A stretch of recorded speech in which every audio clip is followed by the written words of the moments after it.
All right. Can you hear me now, guys? Please let me know in the chat box. Okay. Okay. I've got a message that you can hear me. All right. Thank you very much for your reactions. You know, this happens every time we start something. Like for the first time this year in 2024, actually, that's why we have some technical problems, and everyone is so excited about today's event. And we here at Great Education Center and at Great University are very excited to see you all today here with us. So my name is Yulia Chorna. I am a project manager of Great University, an online platform for English teachers.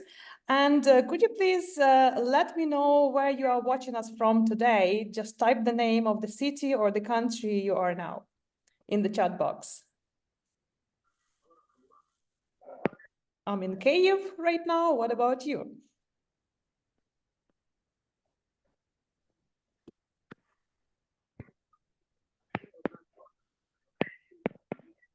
Okay. Одеса, Вінниця, Київ, Запоріжжя, wow, Germany, Dubno, wow, Bosnia and Herzegovina, wow, cool. So this is the international event. Ternopil, my hometown, happy to see you here today. Переяслав, Rivne, Moldova, hello. Been to Moldova last year. Romania, wow, seems like we have a lot of cool teachers from around Europe. I hope someone from another continent can join us too today. All right, so Tom from Kenya, wow, okay, cool. Sound check finished. Let's move on to some organizational issues that I have actually to tell you before we start the event. This event is going to be recorded. And if you have registered on our website, of course, if you received all the information about today's event, you will receive the follow-up email with your certificate and the recording of this webinar. So don't worry, it will take some time for me to upload everything to our website. And probably this will happen tonight when I finish uploading everything, and you will automatically receive a nice email with all the stuff from today's webinar.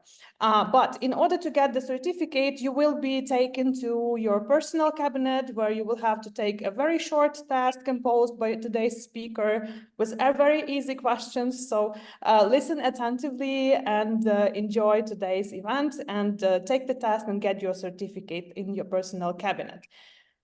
Before we actually start, I want to say that this webinar is sponsored by Great University, the online platform created by Great Education Center and by English teachers for English teachers, and a short video for you just to know what our platform is all about. And we are starting actually with confidence. Great University is the best opportunity to boost your career today. English teachers from all over the world trust their professional development to Great University. Over 15 years of experience in teaching and ELT teacher training. More than 3,000 English teachers receiving international qualifications and advanced training with Great every year. Teachers from over 72 countries attending our professional development events. The best internationally qualified course authors and tutors from around the world. We create professional development opportunities for every teacher. Get CV boosting certificates, share your achievements, and develop your teacher brand. The Great University platform offers courses for new teachers and experienced professionals. Develop professionally anywhere, anytime. Try a free demo of each course. Yeah, I'm inviting everyone to check our platform after the event. Probably some of you have already checked the courses that we have there. There are free demos for every course that we upload to our platform. Okay, I know. Thank you very much. Okay, and I think now most of the people who wanted to join have already joined us, and it's time to introduce. Teach with Sorry. confidence. And it's time to introduce the speaker of today's event. She's already waiting for me to zip my mouth a little bit. It's Irina Chernevchan. Hello, Ira. Hello, Julia. All right, so Irina Chernevchan is the, I would say, like the the online tools pro, and she will share her secrets, and she will give you some fresh perspective of on online tools that we probably use every day. She will share some new tools, I'm sure, because in our center, Ira manages all of the tools, and if we implement something new, she is the first person to tell about those tools that we use at our educational center, and she tells our teachers like how to use, what to use, and she manages all the stuff there. All right, so online tools, there are plenty of them in the network. Actually, we always try to use as many as possible to engage our students, to make our lessons interesting, right? But do we often think about like how to develop skills with those tools, or do we use them only for classroom management and for fun? And I hope you will get the answer to these questions today with Ira. So I'm disappearing from the screen right now, giving the floor to Irina, and we'll be back at the end of this webinar. I'm wishing you a fruitful and interesting session. I'm going to support the chart, so if you have any questions, you can type them in the chat box too, right? And Ira, it's your turn to, to rock this event. Thank you, Julia. So hello, everybody. I'm really glad to see some familiar faces, and I'm really happy to see new faces as well. First of all, let's deal with the technical thing. I'm going to share my screen with you. Please send me a plus in the chat box if you see my screen well right now. Yeah, thank you so much. Exactly. Yeah, hello. Hello, everybody. And yeah, thank you. All right, so let us begin, because our today's topic is something what everybody's talking about all the times. We never stop developing. Online has totally consumed like the sphere of education. There are many nice tools. However, not all of them are so good to be used to be used during the lessons to help us achieve our aims and our goals. So our today's session is more about online ELT tools, a fresh perspective. And our key takeaways from today's session is that we will talk about online tools that are applicable for both formats of education, because there is a popular belief that if this is an online tool, it's only applicable for an online classroom. However, we will, debunk this myth totally. Another takeaway is that we will talk about how online tools influence the studying process, mostly for fun. Is that a part of a classroom management stuff, or probably this is something else to develop our learners' skills as well? And for the final part, we will check some new platforms.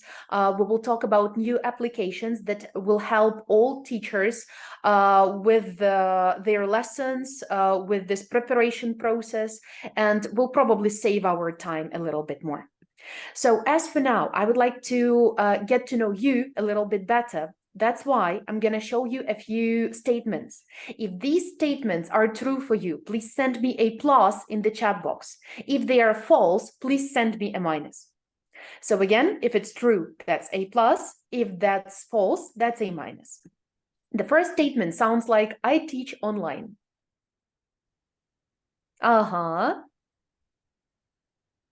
Awesome.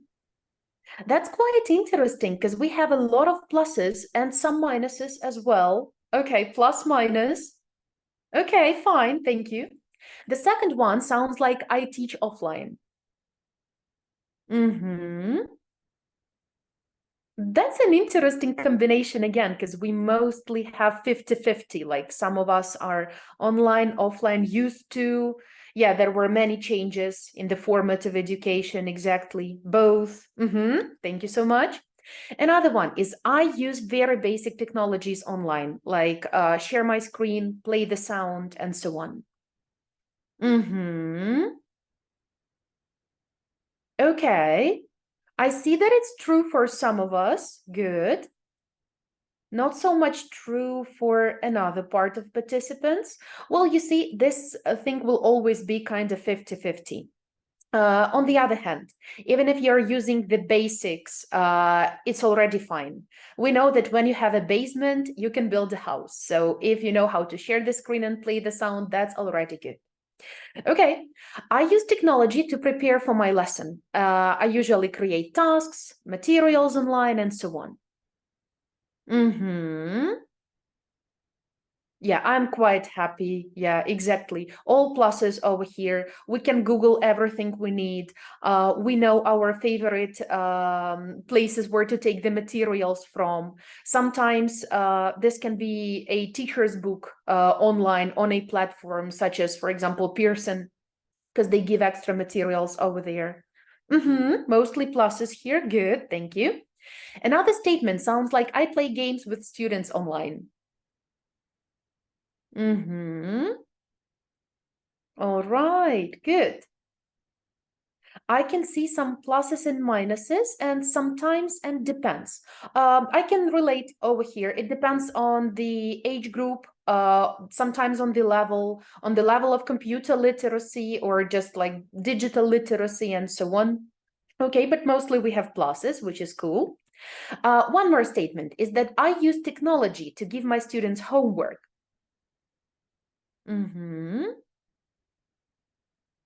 Good. All right. A lot of pluses in the chat box. And I must mention here that even if you're managing a class on Google Classroom platform, that's already assigning homework online. Even though you can just type the page from the workbook and the exercises that your students have to complete till the next time, this is still a part of online tools, because Google Classroom is basically an online tool. Okay, and the final statement is that I sometimes struggle with technology for online teaching.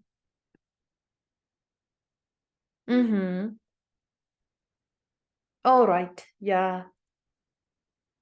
Okay, I see some pluses and minuses, and we must be like sincere over here, because usually like online teaching consists of two things. This is a teacher and the platform. A teacher can know everything, all details really well, but the platform can be frozen, or there can be some glitches on the platform. Sometimes it's a combination of both. So I see lots of pluses, plus minuses. So yeah, I can relate. Even I sometimes struggle with this online teaching, online platforms. When I have tested something, it's not working anymore at the lesson, and so on. So basically, all our inner feelings about online education and all our problems that appear while we're having lessons are usually happening due to three basic reasons. So we will check the reasons and suggest some solutions over there as well. The very first reason of why we are not so comfortable with technology in a classroom sometimes is basically the incompetence of teachers. I do know that we all live in a very fast-moving world with lots of different changes every single day. But the key rule is that we must learn it ourselves before we start using it with students. And when I say we must learn it, I mean that we must know what every button in this platform or application is responsible for. Simply talking, it's not enough to know how to copy the link from Quizlet and send it to your students, but it's a better idea to register as a student on a platform and test all the features that are represented over there. If you cannot handle something on your own, so that's not a good idea to give it to your students. And the solution suggests the same. Test it before the lesson and you will feel more comfortable. Every time when we know what to do, when we know what to expect from the next slide of our presentation, from the next button that we are pressing, this gives us more confidence. And especially if you're teaching young learners, they feel when a teacher is nervous because a teacher doesn't know how something is working. I'm pretty sure we all had that situation when there was that naughty audio that you couldn't start, or that was broken somewhere in the middle, so you had to start again. All these things can be tested before the lesson. And this is basically something what teachers should do. Another contributing factor why we as teachers feel not so comfortable with technology in a classroom is the incompetence of students. Some students are resistant to using technology, and this is definitely true. We all know that while working with teenagers, it is almost no problem. However, when it comes to a platform which seems too easy for them, they stop using it at all. When we talk about adults who have already had several tries with different online platforms, probably they have another online platform at their working place and so on, they perceive our new offers with new tasks on new platforms, new applications, as a potential problem. So they do not really want to invest their time, which is limited due to working days and so on. So they don't want to invest their time in studying how to use another online tool that you will basically use for one lesson and then forget about it. So the solution over here is that we cannot expect our students to know how to use something if they haven't seen it at a lesson. So the very first thing that is happening here is a demo. If you as a teacher know how to use a platform well, it's going to be really easy for you to show a demo to your students, and they will know what to do on the platform too. The perfect formula here sounds like show it, ask it, and give it to your students. And I say show it first because once you have shared the link with your students, it's going to be impossible to grab their attention back. So every time I want my students to work on a new platform or use a new website to complete a certain task, I firstly share my screen, if it's an offline classroom from the laptop. If it's an online classroom, I just share the screen as I'm sharing it with you right now, and I show them where exactly they need to click and what exactly they need to do. The second important component is to ask them. So instruction checking questions can help you avoid misunderstandings and this nervous feeling when you don't know where to press or when you don't know how something is working. You have shown the demo, then you have asked them a few ICQs just to check the understanding, that they know what they need to do, and only after that you can give the link to your students. And a lot of participants can right now say like, Irina, come on, it's going to be too time consuming. I don't have enough time at my lesson to deal with a demo, then to deal with ICQs and so on. That is all fine. Oh, thank you. Asta, дамы, Владик. Все. Ozzy, buone fietele. I'm sorry, I will ask you to be muted, not to have the background noises here. All right, so once you've done it for the first time, it's going to become easier and easier to use this same platform during your next lessons. The thing is that when our students and when we as teachers are trying to study how to use a new technology, it's a skill. It's the same skill as listening, the same skill as reading, writing, or speaking. And we do know that it's impossible to develop a skill after the first try. Firstly, you will need more time to show a demo, to ask ICQs, and give the link to your students. The next lesson is going to be easier. In a month, it's going to be super easy. In a year, you will give only a short instruction because your students will already know what they need to do. And one more contributing factor why we as teachers feel not comfortable during the lessons with technology especially is that it creates an extra challenge in addition to learning a language. A problem is that we usually forget, oh, by the way, there is a very good comment, practice makes perfect, exactly. So every time you try it, it's going to become easier and easier. However, we as teachers sometimes forget that our students are there at the lesson and they are only studying the language. We already know the language and we feel like it's okay to introduce a new platform when we want to give them a practice task. Let us imagine another situation. Imagine that you are teaching A2 plus level group of students and you have just introduced the topic of the present perfect simple, let's say affirmative and negative to them. So after the clarification, your following task for them will be to open the brackets and put the verbs in the correct form using the present perfect simple. For example, I have done or she has done and so on.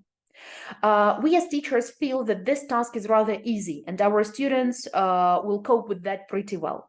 However, this is already a challenge for them. And if they have this learning challenge and we give them an extra one, the second one, which is dealing with the new platform, probably that's the exact point where the problem is going to happen. So the golden rule sounds like that there should be one challenge at a time. It is extremely hard to deal with more than one. And just to put yourself back in your students' shoes, you can remember yourself when you, if you have such an experience, of course, when you wanted to get to know how to drive a car. You have to remember to show that you're turning left, turning right, here is the wheel, there is the speed limit, and so on. So it was quite challenging because you had a lot of things to care about. This is the same feeling that our students are experiencing when we expect extra things from them, except acquiring the language that we're teaching them. Exactly. And there is another good comment that not all the students face challenges equally. And this is exactly true. Some of them are used to be challenged. Some of them are not. So that is why the main thing to keep in your head while introducing something new is that any technology, using any technology is a skill. And your students will become better and better with every next time you're introducing this skill to them. So keeping this in mind, we clarified that everything is not so bad. There are some contributing factors, there are some inconveniences, but still we're using many different platforms. That's why I will ask you to use the Zoom chat box and type me the platforms or applications that you basically use for your lessons. This can be Miro and so on. Google Meet, yeah, why not? Zoom, Miro. I will cry over Jamboard. It's gonna be shut down by Google in a year, but still we can use it. Quizlet, Meet, Google Docs, quite nice. Wordwall, Padlet, Miro, learning apps, Google Docs, ClassTime, Twinkle, Twee, Bamboozle, fine, exactly. Good, good. Thank you for many nice ideas. Canvas, yeah, as a tool to create a nice presentation, why not? Kami, genially, good. Many of them, exactly. So everything what I can see in a Zoom chat box right now are different platforms that are performing kind of different functions.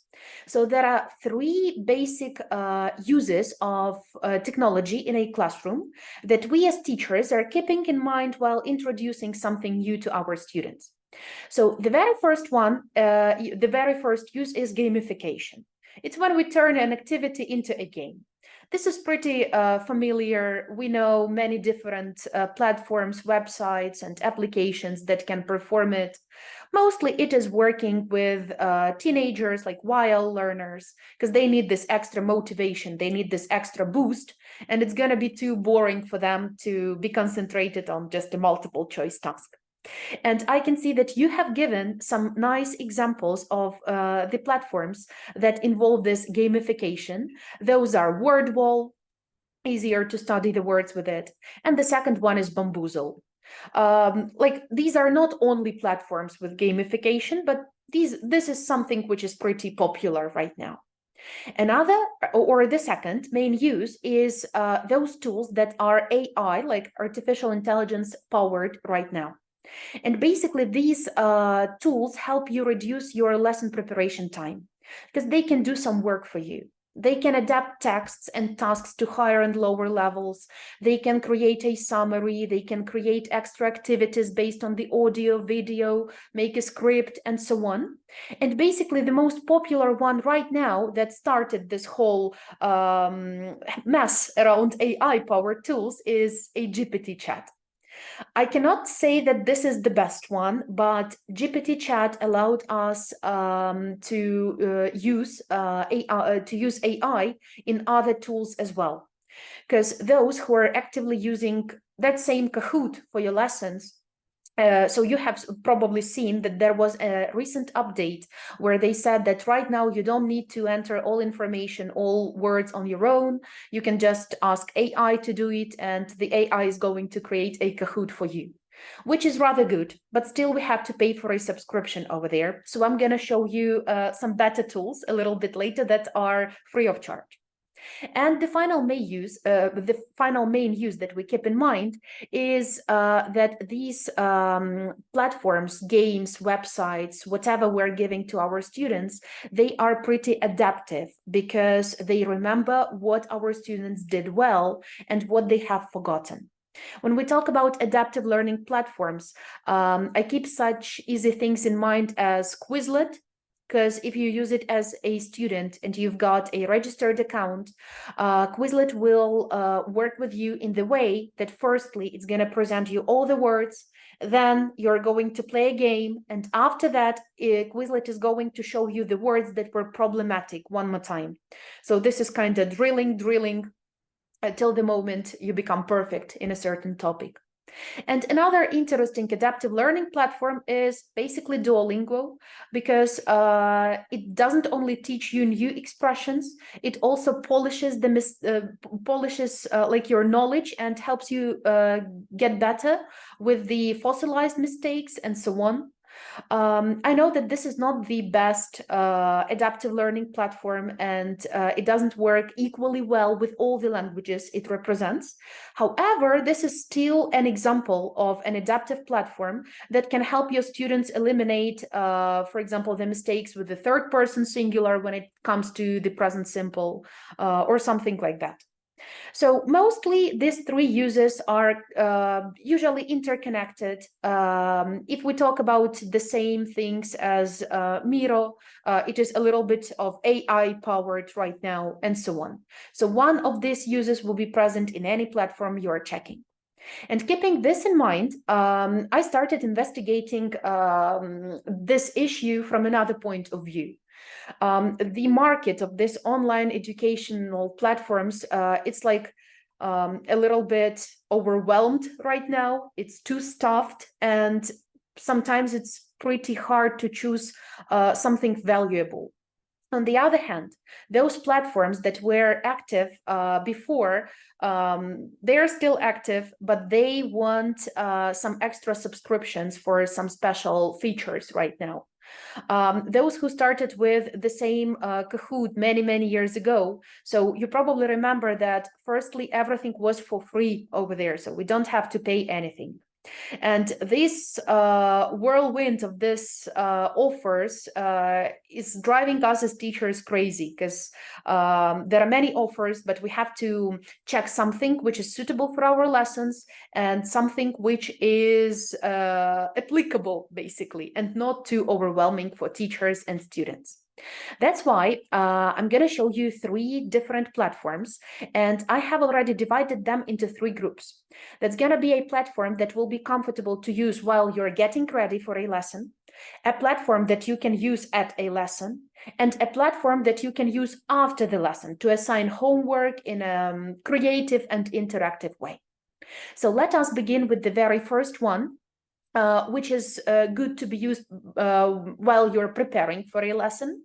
And this is actually called Diffit. If you've ever worked with this platform before, could you please send me a plus in the chat box? Do we have anybody who has used it?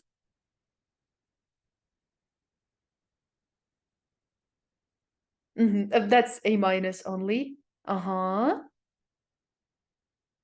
right, good. Okay, so that's gonna be something new for you. Well, basically, Diffit, it's kind of like, younger sibling of GPT chat, but it is actually adapted for teachers. So what you can do with this platform is that you can use, of course, the ready-made sources for any topic, for any level, for any lesson that are already over there.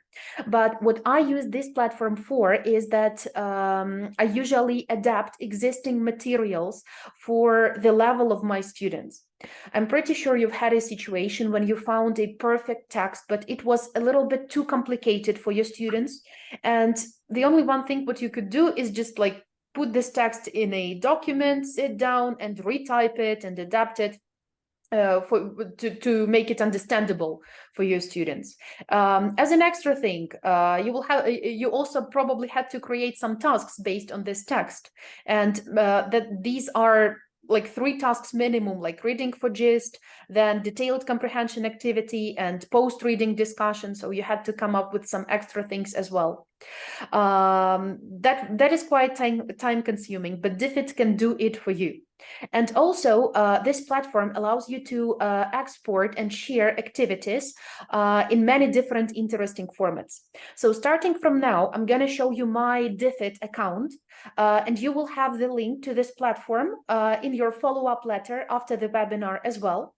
All the information I'm going to tell you about is also represented in the slides if you want to check it a bit later, but I'm going to show it from the platform to make it more like real life oriented. So let us imagine that I need to come up with a reading lesson for my students, and basically I go to Diffit. If I have found a nice article or a video online, I can always choose the second option over here, paste the URL over here, and it's gonna work with the link for this article or the video. You can also choose the third option over here, like with any text and so on. I do not really recommend that because usually something what is already on the platform is a little bit better, and it's a ready-made thing, so why not to use it? Basically, I use this button with literally anything. Then I have to think of the approximate reading level. And what you can see over here is that they measure it in grades. This can be starting from the 2nd grade over here. And if I scroll down, it's up to 11 plus. 11 plus will mean that this is a grown-up student, so like the level of the words and the level of the comprehension in the text will be used accordingly. If you teach any other language except English, you can also choose it over here because there are pretty many options. And my favorite thing is that even Ukrainian is here as well. So if you teach like Ukrainian, you can also try Diffit to make your lessons even brighter. Why not? Once I know what I want from the platform, for example, I choose the 5th grade and I choose English, and then I want to talk about, just a second, I want to talk about everyday routine. After you know the topic, you click generate resources, and then you will have to wait for a couple of seconds while the platform is coming up for something valuable for you. Usually it's gonna be represented in a few steps: the pictures, the text, some follow-up tasks, and so on. So let us wait a second till everything is generated. All good. So the first thing what you will see is this set of pictures. You can choose any which is good for you, like this or like this. You will need this picture to make your a worksheet for your students a little bit more interactive a little bit later. So then if you scroll down, you will basically see the text, which has been adapted according to the level that you have chosen. You can check the sources, you can edit it and copy it if you don't want the platform to create a document later on for you. The second thing that will appear is a summary. So you can take the sentences, adapt them, and your gist reading task will be just like read the text and choose the summary. And then you can work with these sentences. The platform also provides you with some key vocabulary words, which already, and like this task already consists of a word, part of speech, definition, and the example in a context, which is relevant for the topic of the text. It is extremely important because other platforms that I have tried are giving the examples, but these examples are pretty random and they are not related to the general topic of the lesson, so this is A+. And again, you can add more words. If you click here, it's going to add more. You can add it and copy the words. Multiple choice questions. If you need more, again, just click add questions and that's it. It's going to generate more. If you want to see the answers, you always like click show the answers or hide the answers and so on. Edit, copy, everything is available. And it's also going to come up with some short answer questions and open-ended prompts. So if you want to create a longer post-reading discussion, you just take the second option. If you need a short one, you can take this one, and that's going to be all fine. Another button that can help us over here is that it basically puts all this information in a good worksheet that you can later on share with your students. So you click Get Students Activities and have a look on how many options it offers. This can be a simple PDF, printable doc. It can put it in a Google form quiz, and it's all for free, just like one more time, because it doesn't, like Diffit doesn't want any subscriptions from you. There can be some more things. If you really want to put it in like image analysis and so on, that's going to be a free trial for a couple of days, so you will have to pay for these things more. But basically what I do is just a printable doc. I click here and then it's going to ask me what I want to include. Do I want to include reading level, summary? For example, I don't want this short answer question, so I just take the tick off and I go without it. Then I click open with docs and I will have to wait some extra seconds. Yeah, it's going to ask me for a permission to create a Google Doc. Yeah, all good. And just a few seconds over here. Yeah, I see you like this one. This is really helpful. I was struggling a lot with finding a nice tool that will actually adapt the text. It was horrible because if you just generate a text from the GPT chat, it's complicated and you type like, please rewrite it in an easier way. It's not working. Yeah. And then you just click open Google Doc.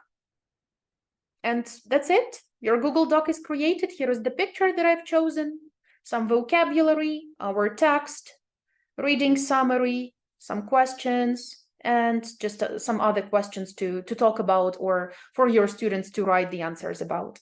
Then you just click File, File, then you can copy it, you can share it, you can download it in any format that you need, and so on. Basically, another interesting thing what I do is that when I present such things to my students, I usually put it in a QR code and I show it to them like this. So right now, if you have a chance, you can grab your phone, open the camera, put the camera on this QR code, and it's going to transfer you to the worksheet that we have just created. So if you want to try, you can try it like this as well. Rather interactive, both grown-ups and YL learners love it a lot. So why not to use Diffit? I would say like that. However, Diffit is nice when you're getting ready for a lesson, and there must be something what you can use during a lesson.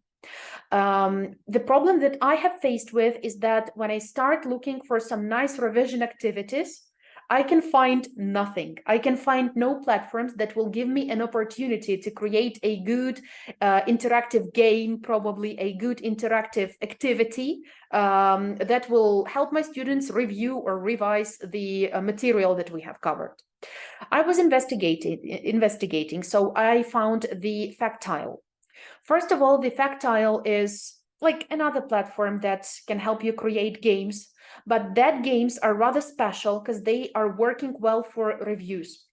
I use Factile before the tests or at the beginning of the next lesson when the previous lesson was with a complicated grammar topic or something like that. Of course, there are many ready-made games for you. You can create games yourself, but the best thing about Factile is that you can create the flashcards that were based on the games that you have played. It's all for free. You generate it automatically and share the link with your students so they can revise the words later on. Another interesting moment about Factile is that they have a really strong and big library of educational videos for teachers. So basically, if you want to try a new feature, you don't have to be like a blind kitten or something like that. Just click everything, try it on your own and be nervous. There are really many videos that will teach you how to organize and play any game. Right now, I will also be showing you my Factile account. You will have a link to this platform a little bit later in a follow-up. If you want to revise something, it's on the slides. I show it from my account just to make it more interactive. So usually this is the home page that will meet you. And of course, this platform offers a lot of features free of charge, and you can go pro if you want to use more. However, I've been using it for 4 months free of charge. You don't really need this extra subscription, so to say. So what we are interested in is that there are several options on the left side.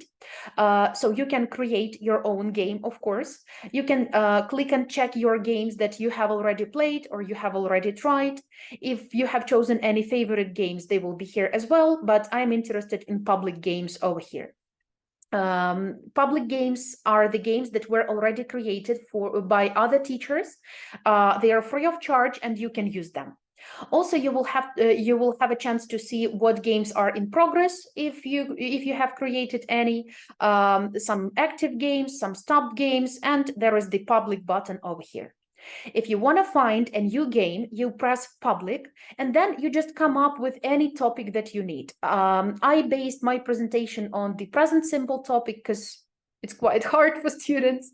They can sometimes study it forever, always forget about the S ending in the third person singular form, and so on.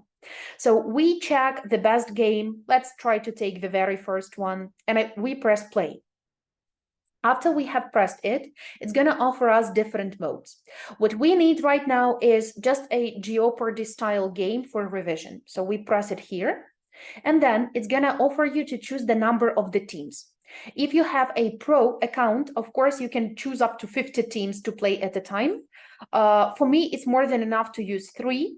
So I click over there. I don't need any buzzer mode or something. So then we're ready to choose the avatars for our teams. For example, avatar pineapple, avatar potato, and avatar broccoli. Teams are ready, and then the platform will give you a few instructions on how to play the game. We will ignore it for now, skip it for now. I will show it to you at a game at once. Then you press begin the game, and it works in the following way. You've got several sections like affirmative sentences in present simple, put the words in a correct order, create a negative sentence, create a question, or correct a sentence with a mistake. Students are grouped over here, and every group can choose what field they want to open.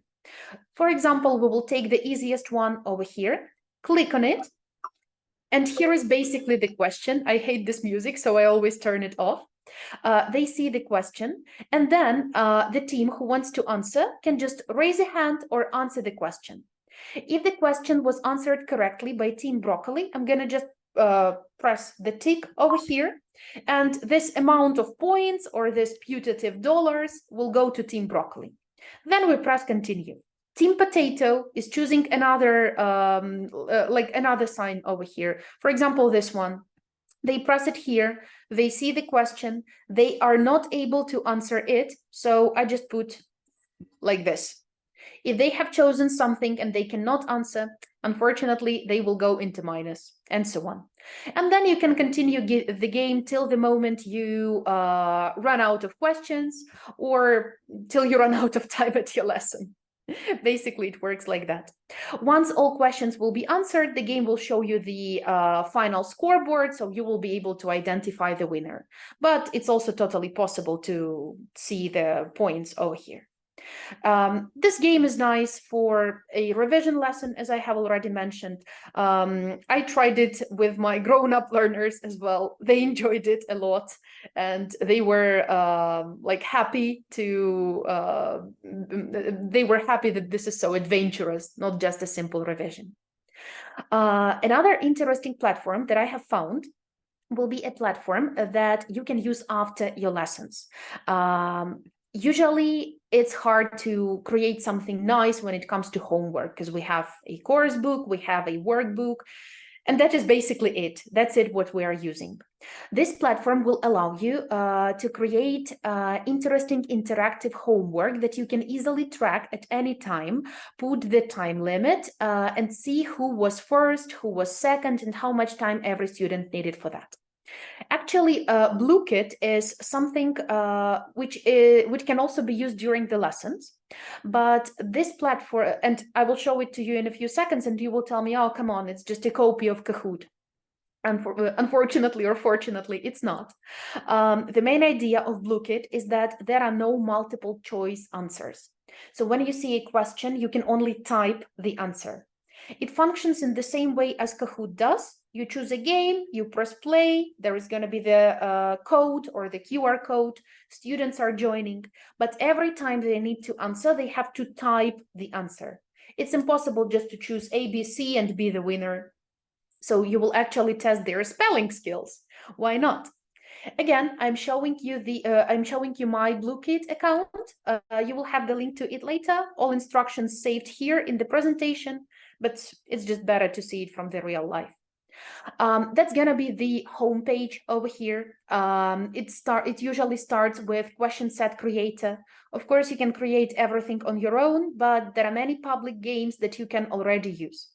There are some pro features, but we don't need them. I've been using this platform for around like 6 or 7 months with my pre-teenagers group, and I feel quite happy. I haven't bought a paid subscription, and I don't think I'm gonna do that. So what you can do here to create homework is basically to go to homework, and then you will see something that I have already given to my students. This was not like a real homework, just a test one. So I will show you how I find it. I click here like discover, and then I put any topic that I'm interested in. You can investigate something that is already on the platform. Sometimes it can be quite complicated, so it's just a good idea to check the topic that you need. We will give it a try with animals, for example, name that animal, an easy game. So I click here, I check the questions. Yeah, over here, over here. They will have to type the answers basically and so on. I check it, check it, check it. If it's suitable for me, I come back and I press this button, assign homework. It's going to transfer me to another window where I can select homework game mode. And this is something very nice because usually all these platforms are neutral. But if you have a group of competitive boys, for example, you can always choose this tower defense mode for them. If you have competitive boys and girls who are fond of different online games, you can choose this one, which is Monster Brawl. It reminds me of one popular game among teenagers right now.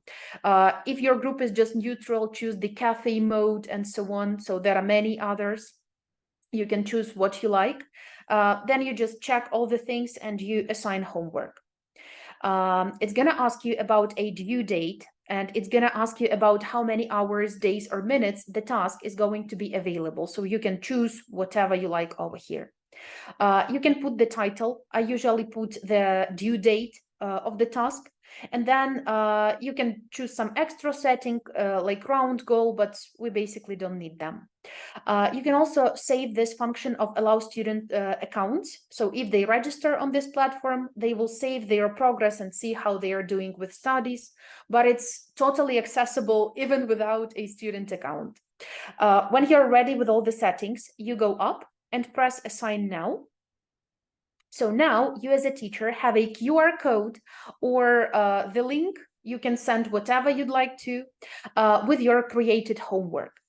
Then later on, you can check how many the percentage of correct answers. You can also check how many players joined, how many correct answers were given, and how many incorrect answers were given. You can extend the and put a due date, like for example, in a week. If you see they are still not ready, you can extend it a little bit more, refresh the task if you assigned it wrongly or something like that, or simply delete it if it was a mistake. Another interesting thing what this platform gives us is that it usually shows us the percentage of correct answers for every question. So it's really easy for you to understand which words are still difficult for your students, which words are still complicated, which words still have to be worked on, and so on. This is just an example of a game. There are many grammar games. There are even many functional language games. And remember that they all have to type it. So like it's a benefit as for me, because what sometimes happens with Kahoot is that students just randomly choose the answer because they want some more points and so on, and it doesn't really test the knowledge, doesn't really test if students understood the topic well. But when I had that same lesson of the present perfect simple, I found the game on the present perfect simple here, where they have to type the answers, and it's all for free for teachers, all for free for students. And I could test and see if the topic was understandable, or we still have to work on some points together with my group. So as for now, these are all the platforms that I wanted to share with you. And there will be one more thing what I want to talk about. So all these platforms help us as teachers make our lessons better, reduce the lesson preparation time, and so on. However, this may like Blooket or Diffit or Factile may look extremely well to you right now. You can encounter difficulties while showing these platforms to your students for the first time. So the general reminder that I will give to you again is that any technology in a classroom, and it doesn't matter what, switching on and off the lights, turning the music on, turning the music off, sharing your screen, showing a new platform, asking your students to follow another link, a new link, or even if you try to share the sound on Zoom, which is rather complicated sometimes, this is actually all about skills. So if you fail with something for the first time, it doesn't mean that you're a bad teacher or the platform is rather bad. It just means that you need a little bit more time to acquire this skill, to develop this skill, and it's all good. Keep your teaching goal in mind, because when we prioritize the platform over the main topic of a lesson, the thing that happens is the same what happened in my groups with Kahoot. Our students simply start pressing the buttons just to get some extra points, and they forget about practicing the language. So all these platforms will help you with the lesson preparation, some reviewing games during your lessons, and with the homework, so you don't have to check the homework on your own, but still keep in mind that the main thing is to concentrate on the materials that you have covered during the lesson. Check the games, double check the sources. All these platforms are nice, but not perfect. So sometimes if you start a game, somewhere in the middle of the game, you can see that the questions went wrong. You haven't studied that before. Double check it before you assign it, and your students will be extremely happy with everything happening around. Additionally, there are the links for all the platforms I've been using and I've been showing you today. And keep in mind that Factile has a really big video library on YouTube. So you just go on YouTube and type Factile to check all the videos. There are many options, many games to do, even with this like free account, so to say. So investigate, create new reading tasks with Diffit, create new review games with Factile, create interesting homework with Blooket, and become better and better every day. I guess I'm ready with all the things. Oh, thank you, Ira, very much for such a wonderful webinar and very useful resources that you shared with us. I think we might have a couple of minutes for questions. Maybe teachers have some questions about what they've heard. Maybe you want to say thank you, and we also say thank you to Irina. Thank you. Let's wait for the questions. Okay, everyone is busy and is going away and saying thank you. All right. So thank you very much, Irina. If you allow me, I will also share my screen because I have some important information.